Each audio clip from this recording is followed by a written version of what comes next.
Welcome back to another edition of the B4evaKool Podcast. My name is Rex45, and today we have Nomad on two wheels checking in from somewhere in the world. Welcome to the show, man, and tell us where you are. Yeah, I'm actually in Congo right now. I'm in the Republic of Congo at the moment. So Brazzaville, which is the capital here in the Congo. So not to be mistaken with the DRC. There's Democratic Republic of Congo, then there's Republic of Congo. So I'm actually in Oh, Republic of Congo. Yeah, yeah, no kidding. I yeah, don't think I noted it was a different. yeah. So and there's a massive difference in regards to events that goes on. So the DRC is like what you would normally see on the news all the time. So that's Oh, usually like, what's going on right now right. along the borders of Rwanda and Burundi, and then the Republic of Congo is like super nice. It's like really cool, really nice. I mean, don't get me wrong, they're the same people. Yeah. There's just a line drawn to the middle of it. That's all. Okay, gotcha. I was gonna Yeah. say they're neighboring, but yeah, I'm looking at it now. I gotta put the spectacles on to Yeah. get a close up. And I'm in Brazzaville. So the capital of DRC is Kinshasa, and then the Mhm. capital of Republic of Congo is Brazzaville. Okay, yeah, looking at that population, about 6 million people. Yeah, yeah. And how have things been so far? Last time we chatted, you were on the west coast side, right, Yeah. of the continent. I was on the actually I was on the east. Well, I was in the Okay, middle, kind of in the yeah, middle. I was in I was Libya. in was it Namibia the last time we spoke? I think we were in I think I was in Zimbabwe. Okay, okay. Yeah, I was in Zimbabwe. If I'm not mistaken. Um, Yeah, listen, you would know better yeah. than me. Yeah, and so you were trying to you had to turn around and go to the other side to get squared away with yeah, all the yeah. passport and visa stuff. So I had to go to Namibia and get everything situated, and then get the brakes on the bike situated. Okay. And once I did that, I just started heading north. So now I went through from Namibia, I went through Angola, I went through DRC, and now I'm here in Republic of Congo.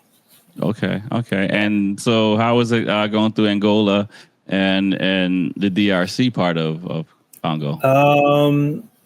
Angola's actually quite nice.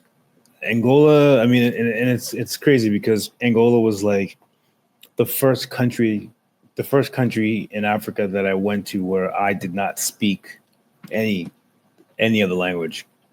Oh, So they speak Portuguese. okay. So Interesting. yeah, yeah. So um, because they spoke Portuguese, I was only able to communicate with them in Spanish because I Right. learned Spanish. But I couldn't understand them, but they could understand me if I spoke Spanish to them. So Oh, interesting. yeah. But when they spoke to me, I had no idea what they were saying. So, but yeah. So that was an eye opener. Like getting to a country where I couldn't speak the language Yeah. was just like wow. And then I ended up going into DRC when they speak French. So I really was lost because I don't speak a lick of French at Oh, all, not one bit. So it's just Google Translate the entire time. okay. Yeah. Um, And so, how but long did you stay in Angola before you went to the DRC? I was in Angola for about 2 weeks. I stayed along the coast, and it's a beautiful country. Beautiful, beautiful country. People there are really nice. I was warned about Angola quite a bit. So everyone said, Yeah. "Watch out in Angola; it's bad." But people were really friendly. Everyone was really nice. I had no issues. Um, they're kind of up and coming with tourism. Mm-hmm. In the beginning, they weren't really accepting much tourism, but I feel like now that they're that tourism is coming in more. Okay. That they're just a lot more accepting to it. So Gotcha. they're still a little backwards on some things, but yeah. And then there was DRC. So DRC, I got the visa for DRC, and then I didn't plan on being in DRC for that long, Okay.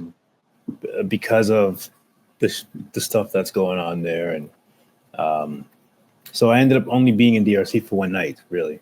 Oh wow.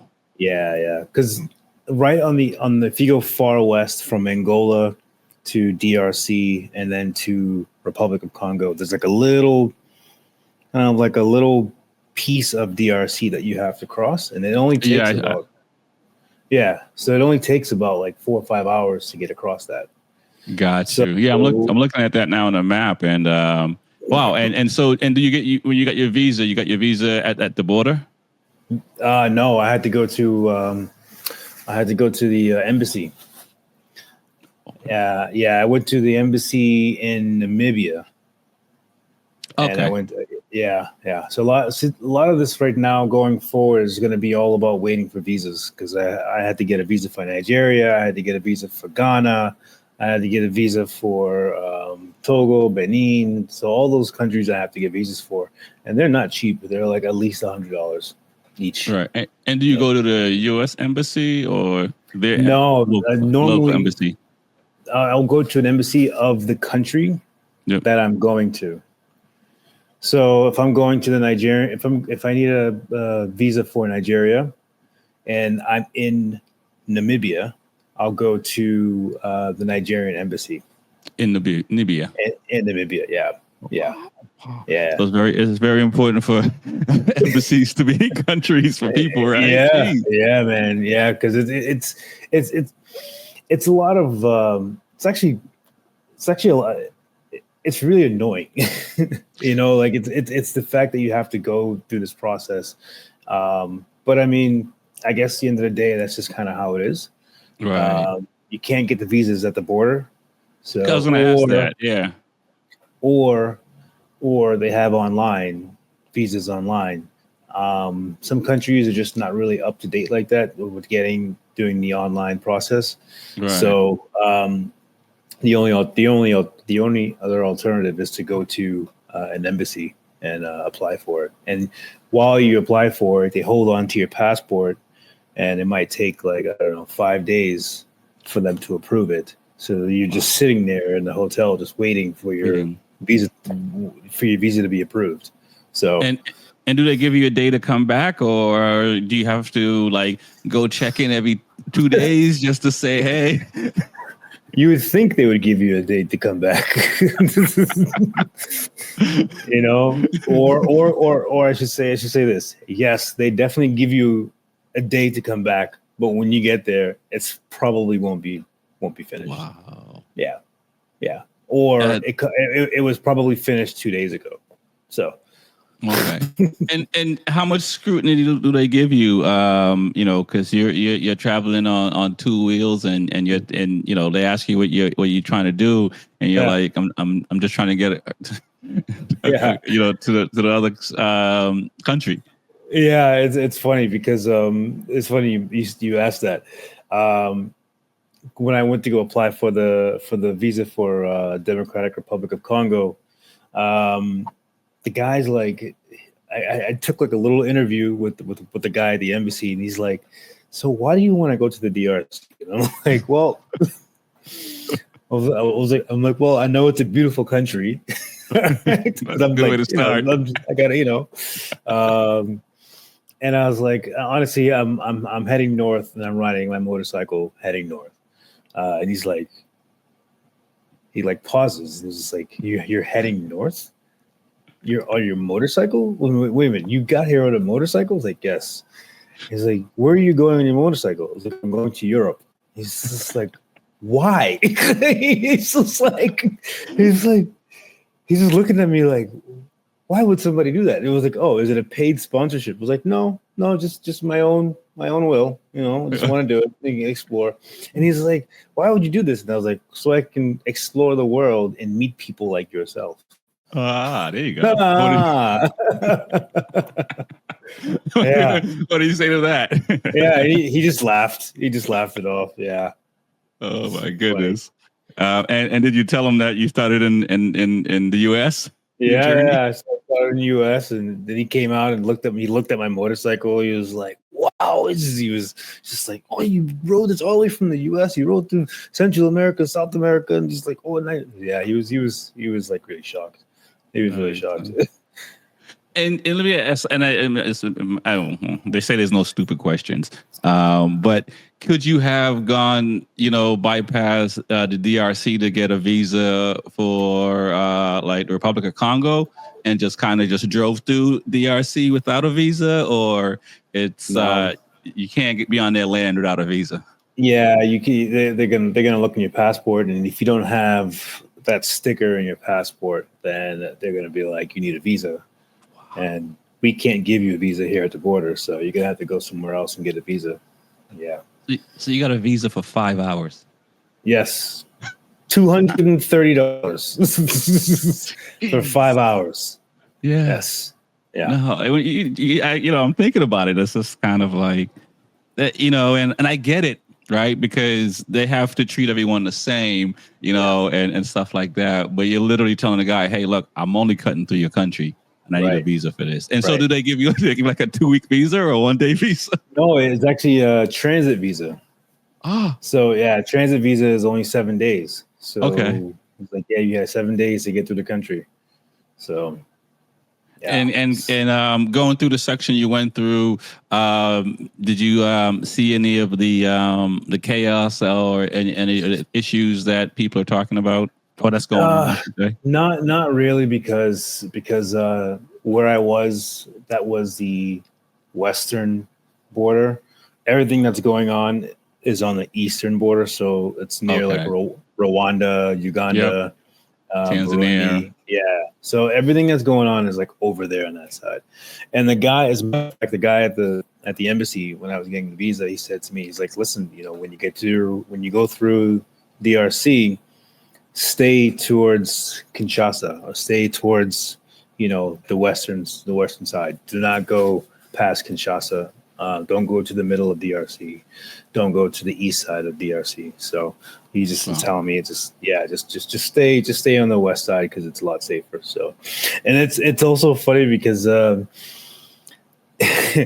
so there's like a checkpoint at, like, I would say, and within the 4 to 5 hours that I rode through DRC, yeah, they all thought that I was they all thought that I was Congolese. Every one of the checkpoints thought I was Congolese. They were like, oh, I told him, no, I'm American. And he was like, you're Congolese. I'm like, I was like, what?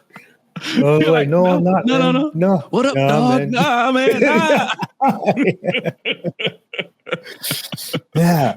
And they wanted to like search me, and they were just wondering like, they're asking me all these questions. Where are you coming from? Let me see your passport. They wanted to go through my stuff. Then once I convinced them that I was American, then they would just ask me for money.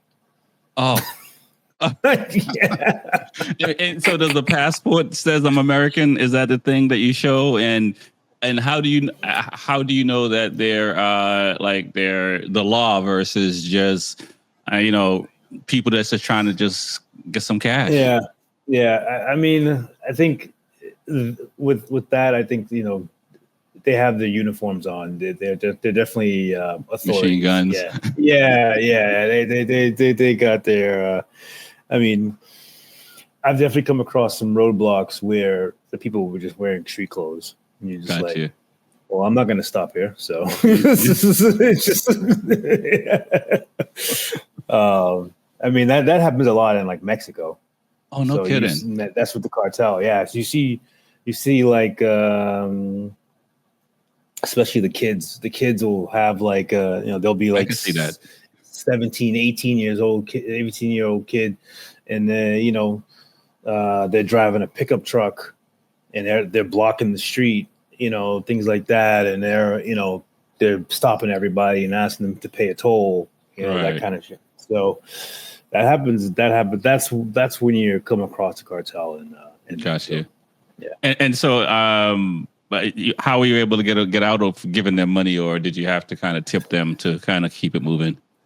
To be honest, I never actually gave them any money. I just look at them and was like, I don't have any cash. And then it was like, they would be like, you have dollars. And I was like, oh, I don't actually. I kind of don't have dollars on me. So I ran out of dollars. I've been on the road. You see what I'm riding? So, honestly, I would just kind of spark up a conversation with the one guy that speaks English. Gotcha. And I would do my best to get him to smile.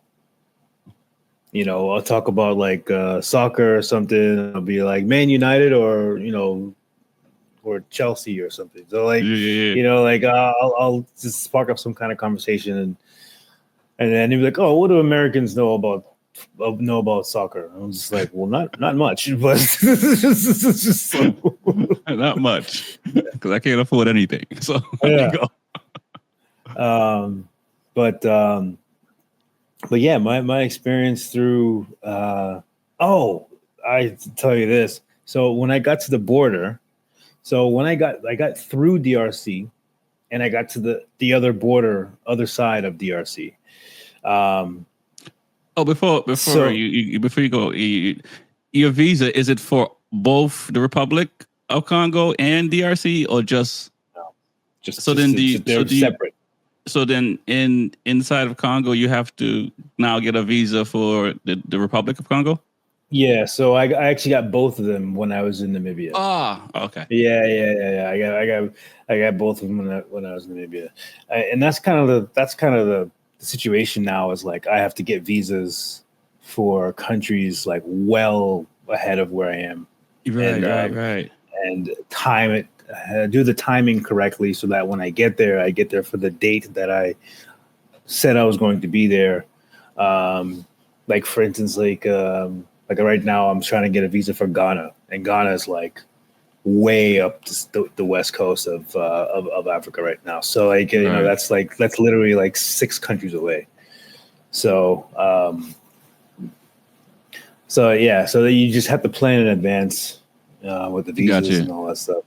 Okay, so when you got to the border of the DRC. Yes, so when I got to the border, so the process when you leave a country, they are supposed to stamp your passport to exit.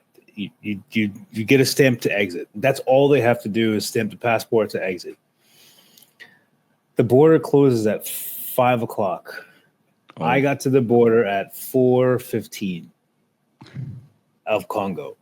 Yeah. And these dudes, they held my passport for an hour, waited for the gates to close, and then told me that I couldn't leave because the other country will not receive me because the gates are closed.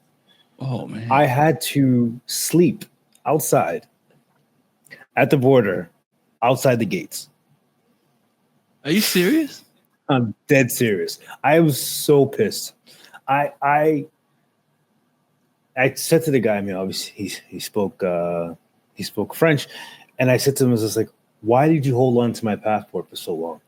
And then he just looks at me, he gives you that dead stare, like, I can. Yeah. It's like, oh, it's Angola. It's whatever the other country. He's just blaming it on them for I don't know what, but he held on to my passport the entire time, and I just sat in the chair just waiting for them to stamp my passport, and they didn't stamp it. Wow! And then now, are they open for 24 hours, or they're closed? They go home. They turn the lights off and say, "See you tomorrow."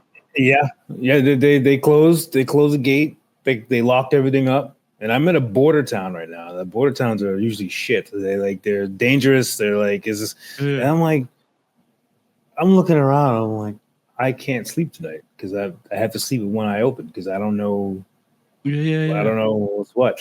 Now, they did allow me to sleep inside the kind of the office gate. Yeah, like the compound pretty much.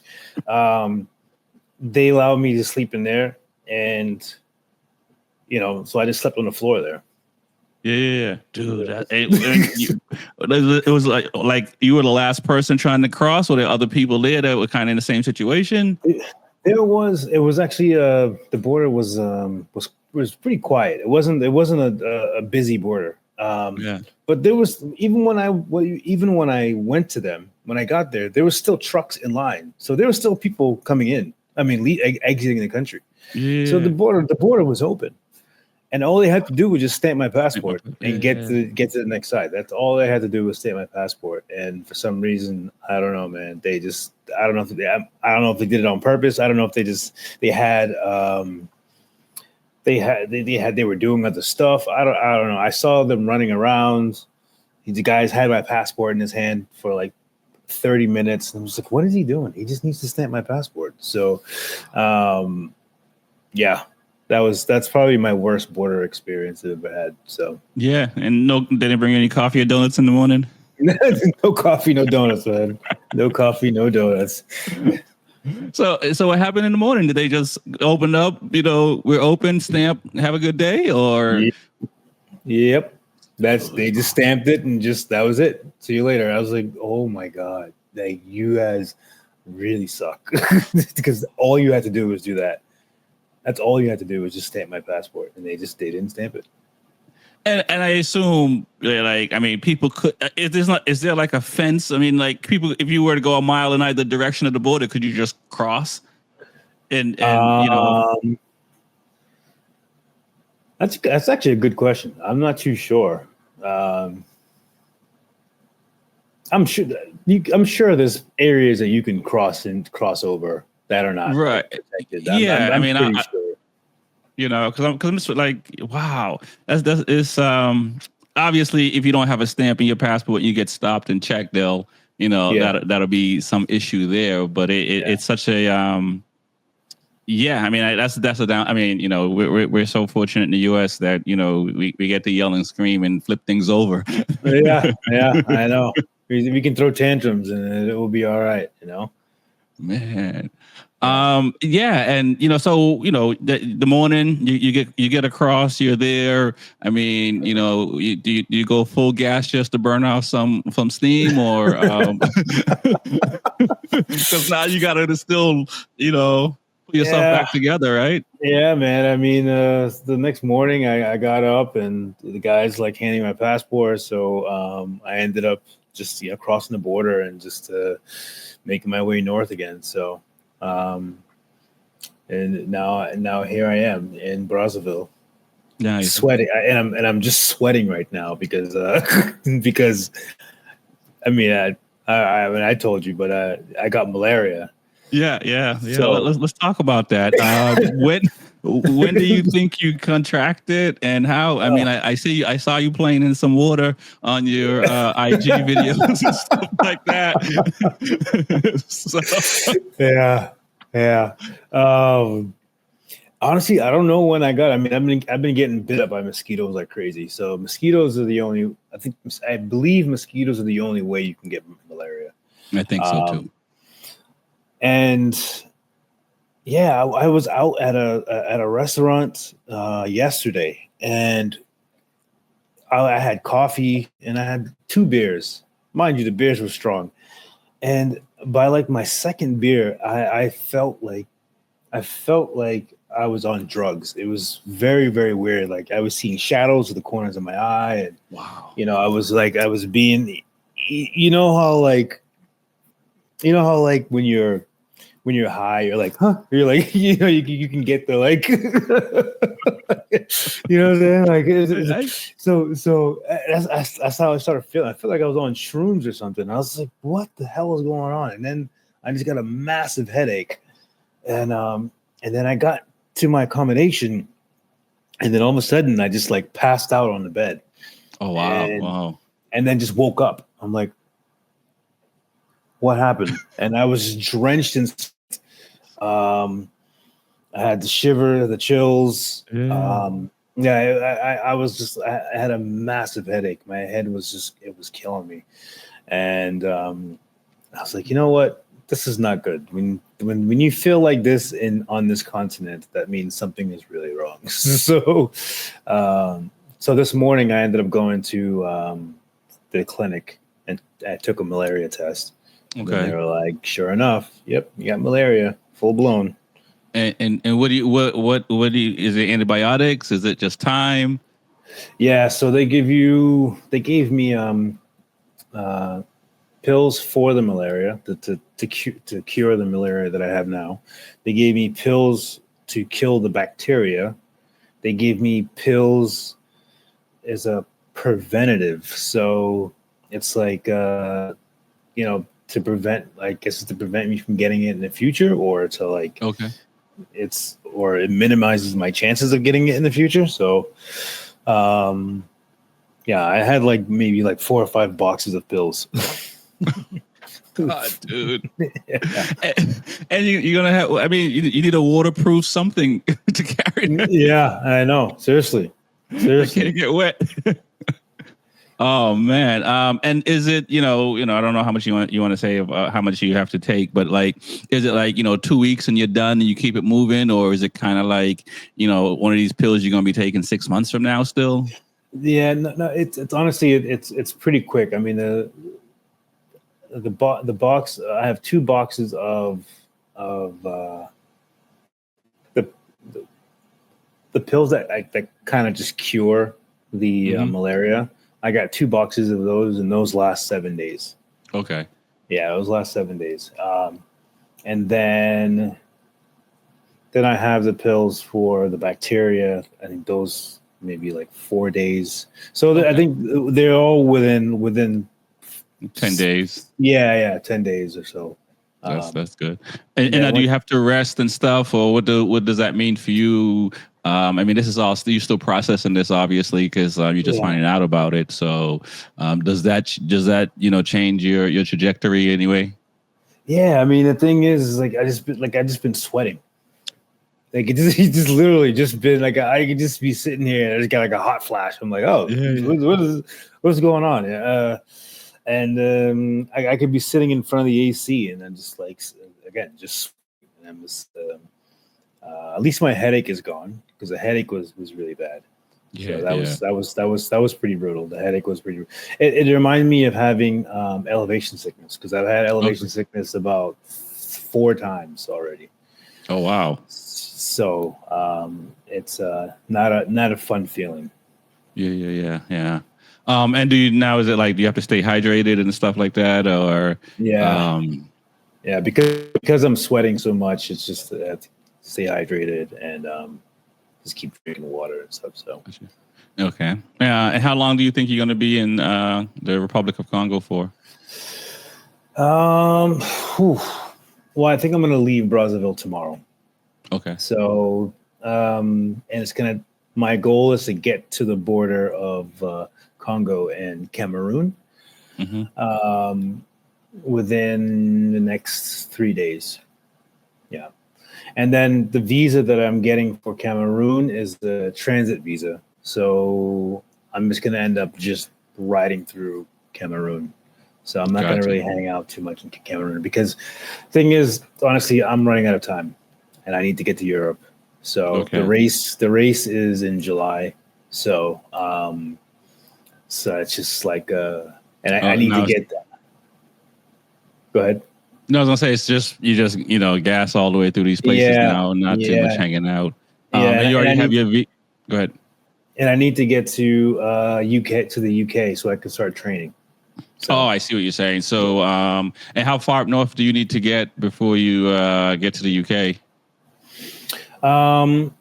Once they get to, is it Morocco? I'm gonna go.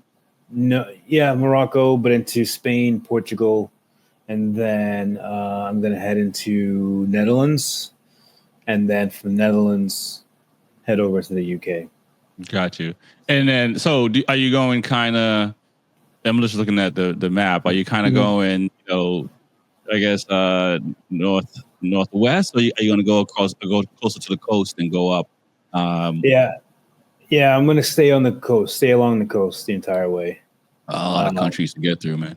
Yeah, I know. There's at least 15, man. I'm looking at it like, I mean, there's green, so it's good. So it might not be, and so now, so where you are you getting your visas sorted out for all these countries there, or as many that have embassies?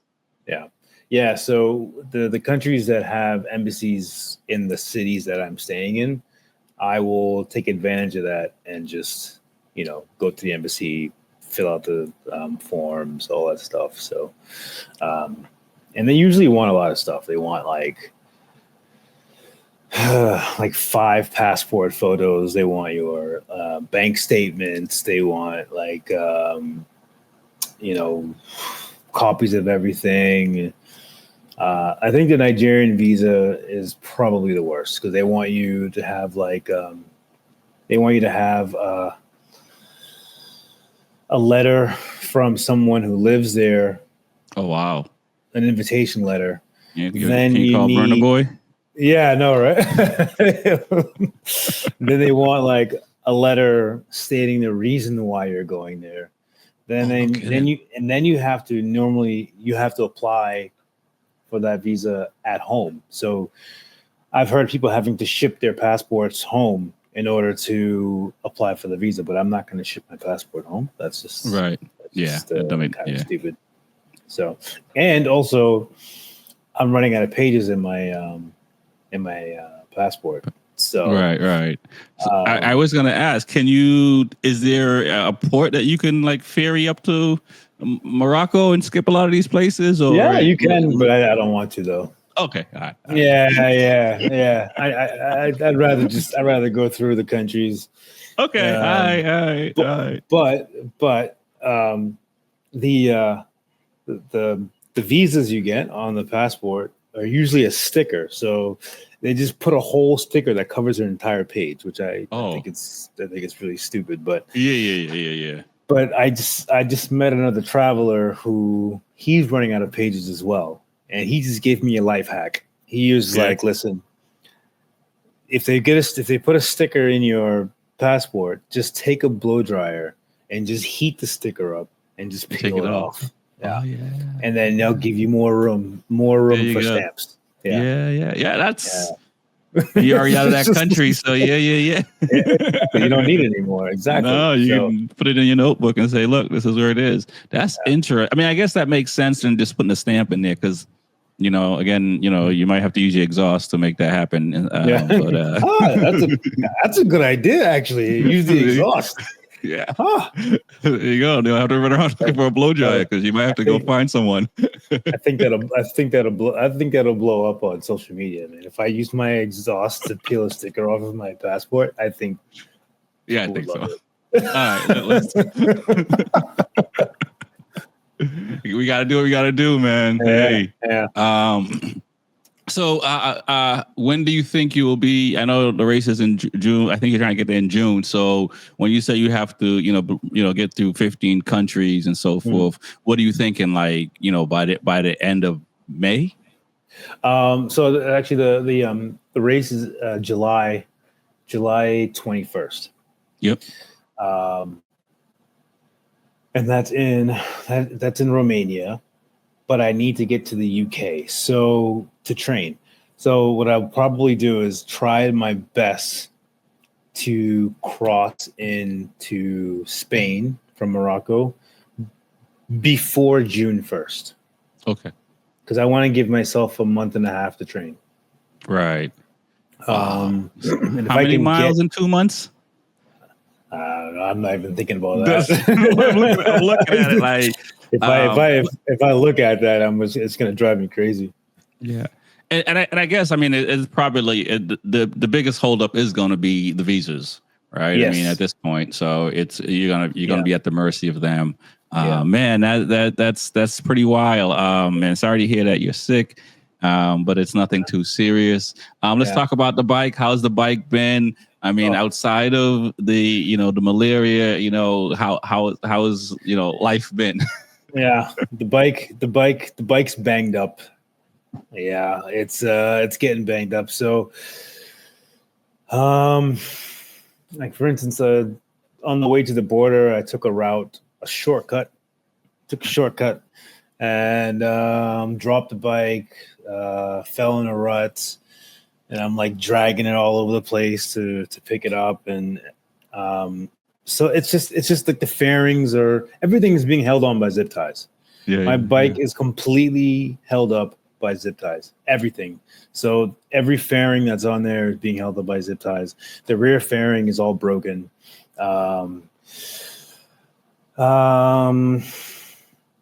Engine's good. Engine's perfect. Engine is like the engine's spot on. There's no complaints about the engine. It's just cosmetics. It's the windshield is like chipping away, so that's breaking. But other than that, I mean, the bike itself is fine. Oh, I need tires. I saw that. Yeah. My tires are bad, and I don't know if I'm going to be able to find tires until maybe Nigeria. Oh, wow. Okay. Yeah. So I'm hoping that I won't start seeing the plies on the tire. So I'm hoping that I won't start seeing because if I start seeing the tires opening up, then that's no good. I've ridden to a point where you can see the plies running down the tires, so on the white lines. So and I just hope that doesn't happen now because I don't know where I can get tires. I've been all over this city in Brazzaville trying to find tires, and everyone just laughs at me. So it's just like, we don't have this bike here. So I don't know. I mean, I've been communicating with some travelers who are heading south. All right. They're looking for tires as well.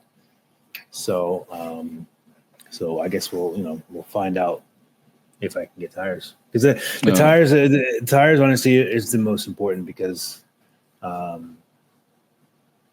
right now my tires are so low, the treading is so low. It's dangerous right now. Right. Yeah, you're not going to have the same grip to get yourself out of the situations that you're in. Yeah, and also I still have no front brakes, so. Oh, you don't? No, I don't have front brakes. No, I don't have front brakes. I haven't had front brakes since Botswana. So, wow. Yeah. So I've been riding the west coast of Africa with no front brakes. Okay. All right. Hey, listen, man. I had a guy in Zimbabwe try to fix it, failed. And no one else, honestly, there was no one else that could fix it. No one else can fix, because it needs to be like a hydrolocked, compressed together. Right. And like, as far as parts and stuff like that, is it, how is it possible to get parts shipped into a country you're going to be at in the future to get? And I don't know how difficult getting through customs is. Yeah, so the conclusion that I came down to was to just order the brake lines and have it shipped to Namibia, right? Mm-hmm. So I contacted the company that I had the brake lines with, and they were really nice. They were like, "Yeah, we'll send them to you," and they gave me like 80% off. They gave me a huge discount. Mm-hmm.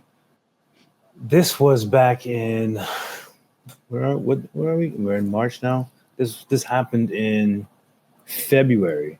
This was in February, like around February 20th. Mm-hmm. Those brake lines are still in customs. Wow. Yes. So I couldn't wait for them. I had to leave. I was like, I can't wait for these brakes because they're never going to be released from customs. So they're just sitting there. So yes, you can ship them ahead. But I don't know if I'm going to get them. So right. Really annoying. Really annoying. Wow. So. I mean, this is wild, but the internet is vast.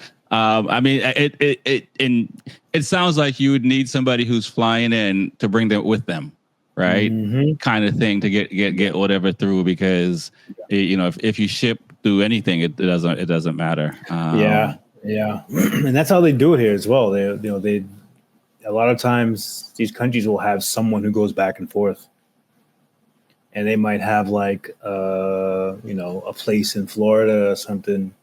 They get to as I know South America, they do that a lot. So there usually has a guy that goes back and forth. Right. Yeah. And yeah. just you ship Bring it. stuff. You order your product to this particular address, and then you get it the following week because the guy goes back and forth every week. So yeah, because I was going to say maybe you can do a post on social media that somebody who's traveling, because it's just getting it through the airport really, and then that's really it. That's it. Obviously we're not going to solve world's problems, countries, but that's one of the biggest issues with shipping, man, getting products that we need as consumers that's just being held up. Yeah, I don't know why. Yeah. It's stupid because also this is what I ordered was brake lines, and it was just a brake line. So for them to look at, because the situation was they wanted to open it and look in there and see and inspect it. Yeah. So which means that they thought it was suspicious, or they thought that maybe, hey, this is a random pick. This is like, let's just pick this one. Yeah. But I mean, it's a brake line.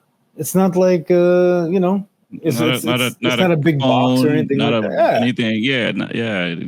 A cylinder head, nothing. And do you think it's a matter of maybe they're looking to be, for lack of a better word, paid off? I mean, I've heard stories even, trying to get things out of custom in Jamaica. So yeah. I think I mean, honestly, if I probably went to the shipping yard or wherever it comes in, and I don't know, talk to them about it and said, hey, here's $20, Yeah. Can you get this out? So I don't know, maybe that could have worked. I don't know, but I did it through FedEx, and that's the thing. Like I ordered it through FedEx. They shipped it via FedEx. Yeah, and so what does FedEx do in situations like that? They just, I mean, they can't. Do they close it off as delivery once it gets to custom, or is it? Well, I think when it comes to customs, it's kind of out of their hands. They don't. They can't really. It doesn't get to them yet. So yeah. Well, hopefully you get to Nigeria, man, because they probably have they do have more bustling towns and cities. So hopefully they'll have a bike shop that sell parts that give you everything you need. I mean, I do know some people in Nigeria from music and stuff like that. So we could talk off here and try to figure something out, like reach out to them if need be, and see if they can do anything because they're still there. But no, that is the logistics parts of it is wild. And also, I think the thing is, like, when you live in countries like that, that's just what you have to deal with all the time. Yeah. So if you order something, you and I are so accustomed to, clicking a button, Amazon, boom, is at your door like the same day, So like, whereas like, you're out there and it's just like, you got to wait a week. And then once it gets there, that it's here, it's in customs, it's in the country, and you got to wait another week. And you're just like, why do I have to wait another week? It's here, also, like, what if this thing was extremely important and it was time sensitive? It's just like, but they don't really look at it that way. Hey man, it is really important. It's front brakes, man. I mean, you used to using the rear brakes now, but I think a lot of people might have just parked their bike up. I think I've learned how to operate with just the rear brakes. I mean, honestly, when you ride off road, it's mainly rear brakes. Yeah, I can see that. But I mean, I'm not riding off road the whole time, but I do get nervous about fast paced roads with just my rear brake. Also, you start to realize how much you use your front brakes when you are doing little maneuvers like moving the bike. You know, like if it's in neutral and you're on the side of it and you're just rolling it back, and you don't have front brakes to stop it, I have to put it in gear really quick and then let the clutch out. So, like, I can't hit the front brake because I don't have front brakes. It's like little things like that, or if I'm at a stoplight. You know, I try to keep it in gear because it's just easier to just keep it in gear and then go versus like put it in neutral and just like chill, you know, sit there. It's just because if I do that, I might just roll back. Right. Yeah, right. Oh, you have to have 1 foot on the brake. 1 foot up on the brake. Yeah. Dude, so it's just funny how you start to understand like what the small things that you use the front brakes for when you're doing stuff. You're just like, where's the front? I don't have front brakes. Now you gotta put it in gear and then let the clutch out. So, well, I mean, at least you don't have to find ways to work out. Yeah, exactly. Yeah. Oh man. So okay, cool, man. I guess we're gonna be wrapping up pretty soon. I don't know if there's anything else that you might want to mention since the last time we spoke that we haven't gotten a chance to, even though we talked about a lot. We talk about a lot, man. We talk about. I think that's pretty much it. I mean, there's probably maybe some other things that might have happened that I can't really remember off the top of my head. All right. So I guess I gotta have one last question. I mean, are you having fun? Oh man. I mean, there was a certain point where I wasn't having fun. There was a certain point where I wasn't having fun. But I think that was because there was just a lot going on in my life outside of travel. Yeah. And there was just a lot of things I was dealing with. So it got to the point where just like, what am I doing? Why am I out here? I don't, you know, like, but now that I'm moving forward and I'm heading north, and I'm getting closer to my goal and getting to Europe, I think it's getting a lot better now. Yeah. Because before I was just kind of stagnant in Namibia, you know, waiting for stuff. And, you know, I did like a loop from Namibia, Botswana, Zimbabwe, and all that stuff. And then I came back to Namibia, and then I had to sit and wait in Namibia for the breaks. And yeah, there were just things that were happening that I was just like, you know, like, what am I doing? But now that I've gone through Angola, I've gone through DRC, I'm in the Republic of Congo now, heading to Cameroon in a few days. So like I feel like I'm gaining some ground and I'm making things happen. So. Hey man, life without challenge wouldn't be fun. So that's right. That's right. You know, I'm glad to hear it's all coming together and stuff like that. And I want to thank you for coming on, man, and tell people how they can find you, and you'll definitely be on again. Yeah, man. Thanks for having me. So my social media platforms is NomadOn2Wheels. That's my Instagram. My YouTube is NomadOn2Wheels as well. I also have a GoFundMe if you guys would like to support. The links to the GoFundMe is in my social media. So it's in both my YouTube and my Instagram as well. So there you go. NomadOn2Wheels. Thank you for coming on, man. Peace. Thank you, man. See you later.